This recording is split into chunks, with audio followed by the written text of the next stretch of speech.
dengan suami dan anak-anaknya tanpa sepeser pun ngasih ke aku. Jadi selama dia tidak ada di Indonesia, saya tidak akan memberikan anak ini pada suaminya, sekalipun suaminya sudah punya hak. Intinya memang iya uang. Nah iya. Intinya memang uang. Sampean Karena enggak, selama 11 tahun memang oke. iya aku mencukupi segala Oh enggak, kebutuhan ya dia oke. karena suaminya nganggur. Oke. Sekarang dengerin ganti saya ngomong. Kan sampean belum cerita, tapi saya sudah memberikan saran di mana saran itu kan sudah sampean lakukan kan? Sudah mediasinya Pak Lurah loh. Dan dia itu cari loh ya. Iya. Dia cari yang ngasih tahu Iya. Pak Lurah masih ngeyel. Ya kita naik dong. Nggak mungkin camat, nggak ada urusan. Nggak mungkin bupati, nggak ada urusan. Siapa? Pengacara. Sudah. Dan satu yang dia katakan, karena dia tidak pernah akan bisa punya anak. Dia kepengen anak aku menjadi anak dia. Dia bilang aku masih bisa hamil. Sementara dia tidak bisa hamil. Oke. Ini bukan alasan, Mas. Nah, wis, ini garisnya sudah tepat, sudah jelas. Sampean mau nangis seember, 2 ember, 3 ember pun tidak ada solusi kalau sampean tidak berani melangkah ke jalur hukum. Kalau sampean masih mau anak itu ya. Sampean kasihan, dipukulin dan semuanya nggak ada masalah. Jadi yang kita perkarakan adalah bukan hartanya, yang kita perkarakan adalah hak asuh. Ngerti nggak? Jadi hak asuh. Oke, kalau sampean nggak mau, sekali lagi kalau nggak mau ke pengadilan, ke jalur hukum lagi, sampean cari namanya KPAI, Komnas Perlindungan Anak.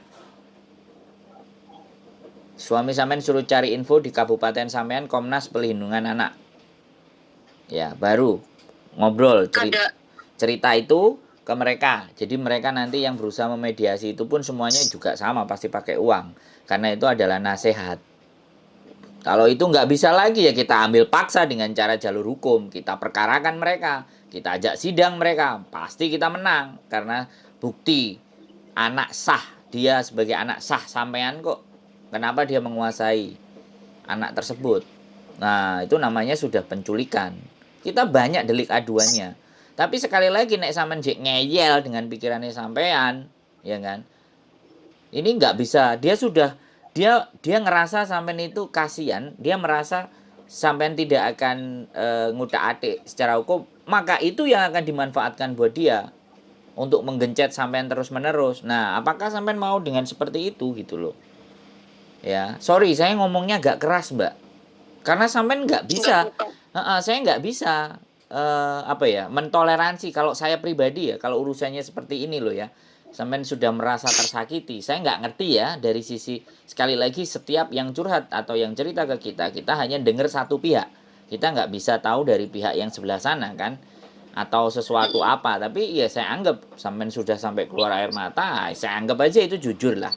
Kalau sampean menipu saya itu kan itu urusannya sampean, tapi fakta yang terjadi yang sampean ceritakan versi sampean ya kan, itu saya simpulkan gitu loh. Jadi sekali lagi saya ngomong, kalau sampean hanya cuman meratapi dan menangis ya jelas tekanan itu, dan itu merugikan majikan sampean. Sekali lagi ingat ya, sampean harus profesional. Sampean di sini bekerja, ada kontrak, sampean harus melayani majikan. Nah ini karena sampean diberikan majikan yang baik, Gusti Allah paham sama sampean, tapi ya jangan sampean juga berlarut seperti ini dong. Harus ngambil sikap dong. Harus ada keberanian dong. Kan kayak gitu loh. Bisa dipahami nggak kira-kira omongan saya? Saya cowok, ya sekali lagi saya cowok, Miss Yuni perempuan. Saya selalu memakai logika. Saya perasaan, saya kesampingkan terlebih dulu. Mungkin para perempuan-perempuan itu gunakan perasaan, tapi saya ajak mereka berpikir pakai logika. Salah satunya juga sampean. Saya ajak berpikir sampean pakai logika. Kalau sampean terus seperti ini, badan sampean semakin kurus, terlalu ngenes, terlalu pikiran, kerja juga nggak konsentrasi, lama-lama majikan yang baik pun akan berdampak. Ini sudah tak baikin kok kayak gini. Ya aku ngerti kamu punya masalah, tapi aku ngeluarin biaya buat kamu loh ya. Aku sudah memberikan segala sesuatu buat kamu loh ya. Majikan pasti akan begitu. Nah, sebelum majikan itu berputar balik arah, ya kalau dia langsung, kalau masih ngasih tahu kamu tenanglah gini ya. Tapi kalau tiba-tiba suruh cap ya, lecau, bahaya kan. Nah, jangan berpikir majikan Hongkong baik terus loh. Kita jangan berpikir manusia itu bisa baik terus sama kita. Belum tentu. Hari ini baik, besok bisa jadi musuh. Besok musuh, besok juga bisa jadi baik. Nah, sekali lagi manusia itu berpikir berubah-berubah gitu. Ya, itulah dinamis namanya, dinamika kehidupan. Makanya saya bilang sama sampean, kalau dengan cara baik-baik nggak bisa karena dia juga sekretaris desa, ayo kita naikkan perkara. Mohon maaf ya kalau saya ngomporin untuk berperkara. Karena Pak Lurah sendiri dan dia cari, harusnya dihormati dan dihargai. Tapi Pak Lurahnya sendiri sudah nggak dianggap sama dia. Artinya karena ini urusan keluarga, Pak Lurah lu jangan ikut campur. Bener nggak saya ngomong kayak gitu? Nah, ini urusan keluarga kami. Sampean walaupun lurah saya nggak anggap. Nah, kayak gitu piye? Ada nggak Pak D, Pak Le, Mbah, Buyut, apa tetua desa yang kira-kira didengerin sama saudaranya sampean? Lah wong itu cari iku ya wis kudune wong bijaksana no iso dadi sekretaris desa ambek lurahe ku atasane harusnya respect hormat iyalah Pak tak balikin Pak oke mohon maaf. Nah, cari itu sekali lagi saya ngomong ya, itu diangkat oleh pemerintah dan dia dapat gaji dan dia tidak harus tunduk sama Pak Lurah. Cari loh ya, sekretaris desa itu ada gajinya. Itu dari kecamatan biasanya dipilih kalau saat ini loh ya. Jadi dia dapat gaji tidak bisa dipecat karena tidak dipilih oleh warga. Atau tidak ditunjuk oleh lurah yang nunjuk camat. Jadi langsung naik. Itu sudah jadi pekerjaan pamong. Makanya ya, sekali lagi nih, ayo apa keberatan apa lagi ini? Sampean mau bahas apa lagi sama saya? Ayo. Keberatan apa lagi? Ayo. Kita bicara. Aku boleh buka saran dari majikan aku. Boleh silakan. Apa sarannya majikan? Kalau salah nanti dikoreksi biar aku bisa ngasih jawaban sama majikanku karena dia taunya hari ini aku ke KJRI. Oke, siap. Gimana? Majikan aku tuh kemarin ketika tahu aku megang peson mutus urat, nah dia tahu makanya dia terus dorong aku. Kamu gila ya Cece katanya. Kenapa? Ada apa sampai nangis-nangis kayak gitu katanya. Sini duduk. Terus aku dipeluk sama majikan perempuanku, aku diajak duduk di kamar berdua ngobrol. Aku udah ngobrol semuanya, terus majikan aku yang laki-laki itu telepon ke suamiku. Karena memang selama 10 bulan aku sama suamiku punya rencana menikah pun yang izin aku untuk cuti pun suamiku. Terus majikan laki-lakiku bilang sama suamiku, istri kamu coba bunuh diri. Dia pakai pisau, nih luka di tangannya ini. Untung aku pas ngeliat keluar dari kamar mandi gitu. Udah ngobrol sama suamiku panjang lebar, minta waktunya ke suamiku, jangan teleponan dulu ya, jangan membahas ini dulu, biar dia dingin dulu pikirannya. Dia lagi ngobrol sama istriku, katanya gitu. Udah gitu terus, yang second time-nya aku mencoba lagi. Dua orang majikan aku, kita duduk berdua, bertiga di kamarku, kita ngobrol. Terus dia ngasih saran kayak gini. Nih, aku searching di grup TKW yang pada punya masalah. Coba dong kamu ke KJRI. Karena memang jujur kamu baru pulang kemarin bulan Oktober. Sementara kamu nanti bulan April tahun depan itu sudah finish. Makanya aku gak ngasih jatah cuti kamu lebaran. Aku biasa ngasih jatah kamu cuti lebaran. Tapi lebaran ini please jangan pulang. Aku gak bisa ngasih izin kamu pulang. Kemarin kan kamu udah pulang. Bukan masalah aku mau perhitungan jumlah hari, toh selama ini juga kamu kerja di sini sampai 6 tahun menjelang 7 tahun pun kamu libur bisa dihitung berapa hari gitu. Aku memang nggak pernah libur, Mas. Cuma libur pada waktu pertama aku masuk kerja di sini karena aku sekolah. Terus aku tuh kemarin dibilangin, coba kamu ke KJRI, tanya-tanya dulu, emang bisa kalau misalnya kamu ngasih surat kuasa dari sini yang kamu tanda tanganin, ada nggak sih cara kayak gitu? Soalnya nih aku yang dengar dari kakakku yang punya pembantu juga dia melakukan hal yang sama, kasusnya sama seperti kamu. Bedanya kalau dia mah harta benda yang diambil sama suaminya kabur sama perempuan lain gitu. Sementara kamu ini anak. Coba dong tanya-tanya. Nah hari ini itu dia taunya aku ke KJRI, Mas. Emang bisa pakai cara seperti itu? Aku bikin surat kuasa, yang di atas materai sama yang dilakukan sama kayak pembantunya kakaknya dia, terus dikirim ke Indonesia. Emang bisa pakai cara kayak gitu? Enggak, suratnya itu Karena memang apa? jujur aku nggak bisa Enggak, pulang, Mas. enggak, dengerin saya dulu. Surat apa? Kalau cuman bikin ya Surat kuasa bisa. dari aku. Terus Surat kuasa dari aku untuk apa? untuk mengambil anak aku dan menyerahkannya ke suami aku. Loh, Gitu. iya, soalnya kalau itu ya surat dibikin, dikasih ke suami sampean. Ya, terus suami sampean ngasih ke kakaknya. Emang anak tetap bisa dikasih? Emang takut mereka sama KJRI? Iya, makanya aku nanya. Iya, makanya saya logika. Ayo kita berpikir logika aja. Kepala desanya itu yang jauh lebih deket aja nggak bisa. Apalagi yang jauh. Apakah nanti ada pihak dari sini kemudian datang ke sana? Surat itu, surat kuasa sampean itu untuk melakukan, sekali lagi, kuasa tadi untuk dikuasakan ke pihak pengacara. Ya memang pihak pengacara akan melakukan hal seperti itu karena posisi sampean bekerja di Hong Kong. Itu yang namanya jalur hukum.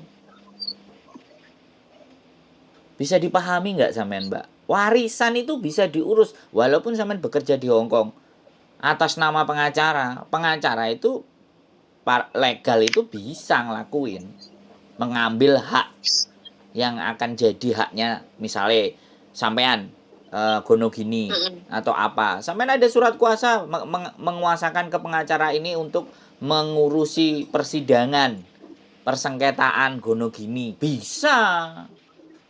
KJRI itu hanya memberikan surat kuasa dan pemberitahuan bahwa memang sampean posisinya bekerja di Hong Kong dan sekali lagi dan pengacara akan mewakili sampean dalam bersidang kasus gitu. Itu sudah saya sampaikan tadi di depan. Itu kalau pakai jalur hukum, Mbak please tolong dah. Sampean dengan ngiris tangan sampean itu loh. Mohon maaf sekali lagi. Saya berbicara keras di sini. Sampean goblok, Mbak. Mohon maaf. Jadi sampean sedih, tapi saya buka pikiran sampean. Majikan sampean luar biasa. Nggak ada orang-orang Hong Kong yang punya majikan sampai kayak gini. Cece-nya mau ngiris tangannya aja masih dipeluk semuanya. Halo, tolong sampean hargai itu, Mbak. Hargai hidup sampean, please gitu. Saya mohon jangan lakukan hal-hal bodoh. Ya, oke. Sorry saya bicara keras sekali lagi. Sorry supaya sampean ingat ketika sampean mau melakukan hal-hal itu, sampean ingat omongan saya yang keras. Tolong gitu loh. Sampean itu sudah dikasih jalan ini. Sama Gusti Allah itu sampean wis dipertemukan orang-orang yang tepat buat sampean. Jadi tolong syukuri itu, Mbak. Kehidupan sampean syukuri. Di luar sana banyak yang disiram minyak panas. Banyak yang dipukul, banyak yang disuruh pergi, banyak yang dimaki-maki, sampean malah dipeluk loh sama majikan. Ampun. Gusti Allah pangeran nyuwun ngapunten sedaya kalepatan. Tolong ya, please. Ya, jangan kalut. Ini hanya masalah waktu dan masalah cara berpikir sampean untuk dirubah. Ya, dengan sampean bekerja di sini, sampean menghasilkan uang, sampean bisa melakukan apa saja yang ada di sana.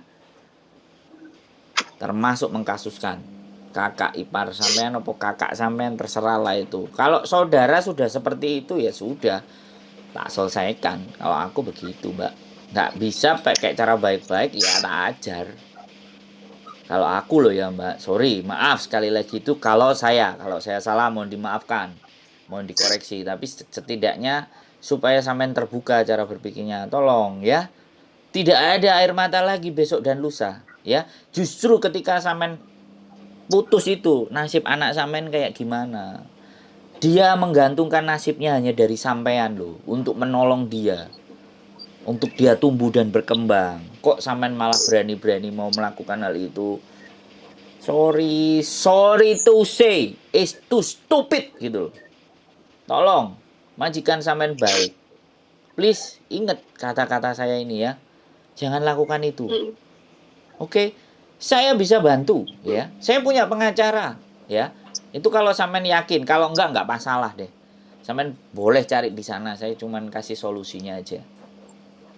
Aku diarani ngoyok-ngoyok memanfaatkan orang yang lagi kesusahan, enggak, wis terserah sampean. Tapi itu jalur yang harus kita tempuh ya. Mediasi udah enggak bisa, pamong sudah enggak bisa, suami ngomong baik-baik juga enggak bisa. Satu-satunya jalan sampean berdoa, ikhtiar. Kalau orang Jawa bilang tirakat, atau kalau orang Muslim bilang itu riadoh. Riadoh itu sampean melakukan ibadah sunnah. Karena kesaktian manusia itu kalau dia kuat menjalani ibadah sunnah. Kalau ibadah wajib itu ketentraman hati dan jiwa. Saya meyakini. Jadi kalau hati dan gundah semuanya sebenarnya dengan sholat itu dia meminta itu, kegundahan itu pasti akan dijawab. Nah ini bukti nih. Sampean cek gaya ruko nelpon aku le ya. Saya juga nggak kenal sampean juga nggak ngerti dari saya, ya kan? Sampean taunya Miss Yuni nggak ngangkat, lempar geser ke saya, loh, iya. Apa enggak itu bagian petunjuk dari apa yang diberikan sama Gusti Allah. Jadi jangan dipegang pisau selain untuk masak ya. Fungsi pisau itu untuk masak, ngupas bawang, brambang, gobis. Bukan untuk mengiris urat nadi ya. Tolong. Aku kalau ketemu ambek sampean iso tak goyang banyu, tak goyang bentangi loh, Mbak. Sor, ngerti enggak? Hah? Sudah, nggak usah nangis ya, please ngopi lah ayo. Kalau nggak mau libur ya minta izin libur 1 healing, karena memang sampean nggak healing, kerja terus, minta izin sama majikan ya. Kalau ke KJRI ya sudah, silahkan monggo ke KJRI kalau sampean yakin.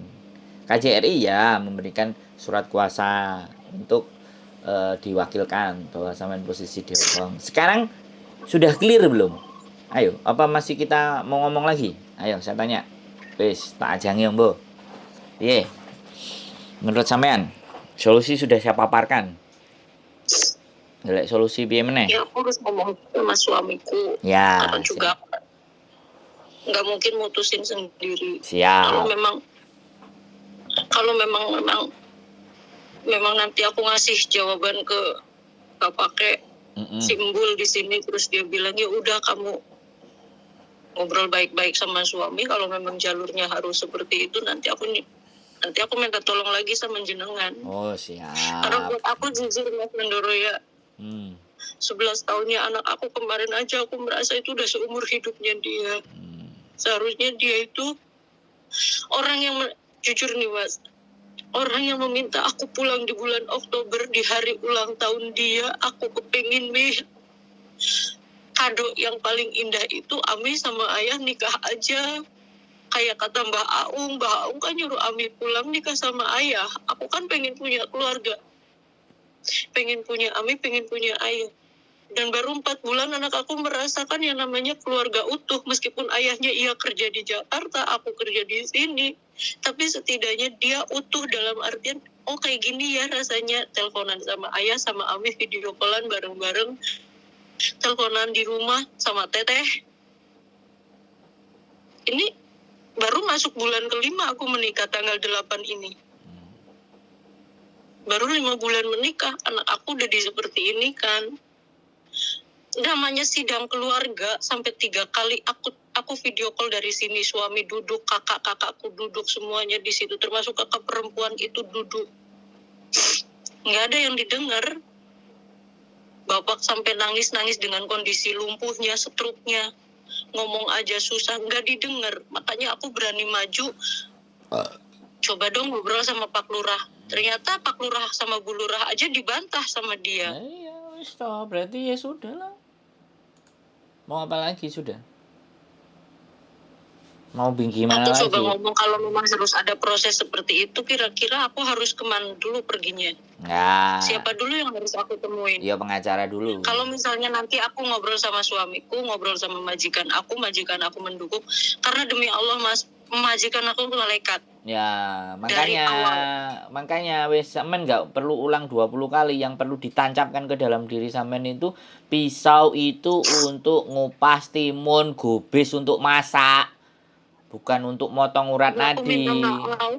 Oh, makanya wis nggak perlu sampean Maaf. ulang 20 kali. Sekarang kalau sampean mau memulai dari mana, ngobrol sama suami oke, deal ACC, cari lawyer yang tepat, yang sampean anggap oke. Nah, lawyer nanti akan mendengar informasi sampean ya, cerita sampean A B C D E F G H I J K L M N O P. Dah, baru dia nanti akan memutuskan bagaimana cara selanjutnya. Terus kesepakatan, angka dan semua-semuanya. Kalau sama pengacara kan profesional pasti begitu. Baru kalau setelah dia melakukan hal semacam itu, yang pertama dilakukan somasi ya. Sekali lagi, somasi itu surat himbauan dari pengacara untuk kakak sampean. Dilayangkanlah alamatnya. Karena kejadian somasi itu biasanya 3 kali ya. Sudah surat somasi tidak diabaikan, tidak dia gubris, malah dia melakukan kekerasan fisik dan semua. Kalau dia melakukan kekerasan fisik dan anaknya ada dan buktinya ada, bisa kita laporkan untuk yang berikutnya adalah penganiayaan terhadap anak. Double-double itu lapis-lapisnya. Nggak usah khawatir. Nah, kalau sudah penganiayaan sama anak, polisi yang maju itu. Bisa-bisa juga diselesaikan kakak sampean yang melakukan penganiayaan terhadap anak, macam-macam. Nah, sampean harus pakai tangan besi. Sudah nggak bisa pelan-pelan. Kalau kayak gini, dia sudah menabuh genderang perang. Lah kalau genderang perang sudah ditabuh dan sampean hanya meratapi nasib dalam diri, ya itu menurut saya ya sampean manusia yang lemah, gitu aja. Genderang ditabuh, kita tabuh Takut balik. dosa. Halo? Takut dosa, takut jadi dosa, takut jadi anggap adik Ini bukan durhaka. dosa, justru sampean dosa dalam membunuh diri sampean sendiri. Itu dosa yang tidak terampuni. Paham nggak sampean? Jangan bicara dosa di sini, Mbak. Ya, oke? Ya, kakak sampean itu sudah melampaui sesuatu yang lebih kejam dari apapun, gitu loh. Lah orang yang kejam ya harus kita perangi dong. Ayo, kalau sampean mau belajar. Kalau ini mau diletakkan ke arah agama. Kok gitu sih? Ayo, aku keras loh Mbak ngomongnya. Enggak, aku peduli. Karena aku peduli, aku keras. Sampean harus tak bawa ke jalan yang berpikir logika jernih lah. Jangan logika yang keruh. Bunuh diri itu logika yang keruh. Gagal nalar namanya. Atau sesat pikir. Nah, saya nggak mau. Dan inilah tujuan hidup saya. Berusaha orang-orang yang sesat pikir, bagaimana dia berpikir yang lebih baik. Waduh, koyo nabi ya aku kok koyo wong ceramah ae. Ya gitu aja lah. Jadi menurut saya itulah ya, diskusi dulu baik-baik, ngomong sama suami, silahkan ditunjuk atau dicari di sekitar situ yang mumpuni menurut sampean, monggo silahkan. Apapun ceritanya, pengacara akan tahu apa yang harus dia lakukan. Dia akan atur strategi A B C D E F G H I J, sampean bisa kerja tenang dan bayari mata-mata untuk kalau sewaktu-waktu anak itu dipukulin lagi atau apa, ada buktinya, dia ngadu lari, nanti langsung polisi. Kalau polisi sudah posisi nanti akan datang ke rumahnya mereka, ya anak pasti akan diambil, pasti akan kita rawat. Nah, kita cari lenoe mereka, lengahnya mereka. Kalau anak kan sudah seumur kan sudah bisa ngomong, sudah bisa cerita. Itu kekerasan anak hukumannya lebih ekstrim lagi. Sampean tidak dosa. Ya. Engko tak WA-ne malaikat apa WA karo Gusti Allah. Aja diwehi dosa mbak iki. Tapi nek bunuh diri kayak ono dosa sing pol-polan nek iso lebokno neraka jahanam. Enggak lagi-lagi. Iyalah. Enggak lagi-lagi karena aku di voice sama anak aku. Ami, iya. aku mau Ami pulang. Ya itu direkam. Jadi sampean punya HP itu buat rekam, buat itu bukti-bukti bahwa terjadi sesuatu terhadap anak sampean, itu bisa jadi bukti pelaporan ke polisi. Kekerasan fisik terhadap anak di bawah umur. Wah, polisi bertindak, pengacara jalan, bayar jebret, anak pasti keambil itu dari rumah itu. Saya pernah ada kasus yang kayak gini, Mbak. Gono gini pernah, hak asuh anak pernah, terus menguasai rumah. Itu ada suami istri. Suaminya ndak terima. Itu jadi hak menguasai rumah. siapapun nggak boleh main ke situ gini gini gini. Wo, yo ayo diperangi wis. Suami ora nyambut gawe, kok macem-macem. Istri wis nang kene kerja soro-soro. Loh ya ayo saya maju paling depan kalau kayak gitu, bantuin. Sayang, saya posisi di Hong Kong, saya nggak posisi di Indonesia. Saya ada kartu asisten advokat. Oh, ada, saya punya, Mbak. Punya kantor pengacara. Jadi, ya udah, aku nggak perlu tonjolkan itu. Ya, sampean pikirkan, bicara baik-baik sama suami. Dan satu kali lagi, majikan sampean baik. Jadi tolong syukuri yang sudah sampean dapatkan hari ini. Anak memang nangis, dan pasti kalau anak nangis sampean sudah nggak bisa berpikir. Iya, tapi sekarang kita harus berpikir untuk membebaskan dia dari segala mara bahaya. Itu butuh sampean sehat, butuh sampean kuat, ya. Butuh sampean itu gak sesat pikir, butuh itu semua. Jadi sampean bertahan justru demi dia, sampean berjuang demi dia. Jangan diselesaikan tuh nyawa. Untung gagal. Coba kalau berhasil, wah gempar, Mbak. Selesai hidup sampean. Gak situ aku ngobrol sampai sampean, gak situ aku dijeng kopi apa dijeng ote-ote apa rondo royal kan. Emang gak jane wong aku seneng tapi goreng. Ayolah, senyum. Diusap semuanya, cuci muka, lihat ke kaca, senyum. Aku harus kuat, aku harus bisa ngadepin ini. Aku harus bisa bebasin anakku dari kesengsaraan yang dialami. Gitu semangatnya. Iya, wis. Paham? Makasih ya, Mas. Ya? Paham. Iya. Nah, ngene wisan, ngomongnya wis tegas gitu loh. Gak kayak tadi. Aku seneng kok. Sampean orang hebat, sampean itu mujahid. Sekarang aku menyebut teman-teman yang di Hongkong ini mujahid keluarga sejati. Wah, wis pahalane swarga. Jadi, ya, wis kira-kira ada lagi nggak yang mau sampean ngomongin? Cukup kan? 53 menit, ya. Nanti kalau nggak cukup lagi, ada waktu lagi longgar, boleh telepon. Kalau lagi nggak ada angkat, mungkin saya lagi di luar atau mungkin sama bojoku kelon atau apa, jadi kan HP-nya nggak diangkat, ya. Ya. Makasih ya, Mas. Oke. Nanti aku tetap ngobrol dulu sama Bapak Kesi. Iya. Aku ngobrol dulu sama suamiku. Sip. Semangat ya. Jangan sedih ya. Nanti kalau ada keputusan dari suami, nanti aku ngabarin jenengan BA. Santai. Yang penting sampean sudah nemu jalan itu.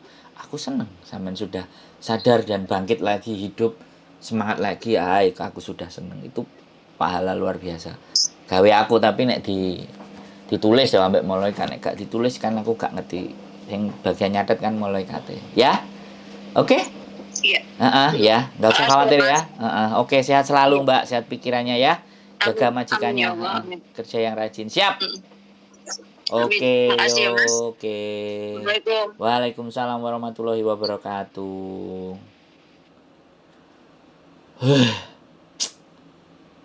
Macam-macam dan luar biasa. Keep stay tune di my YouTube channel and see you next video. Bye bye.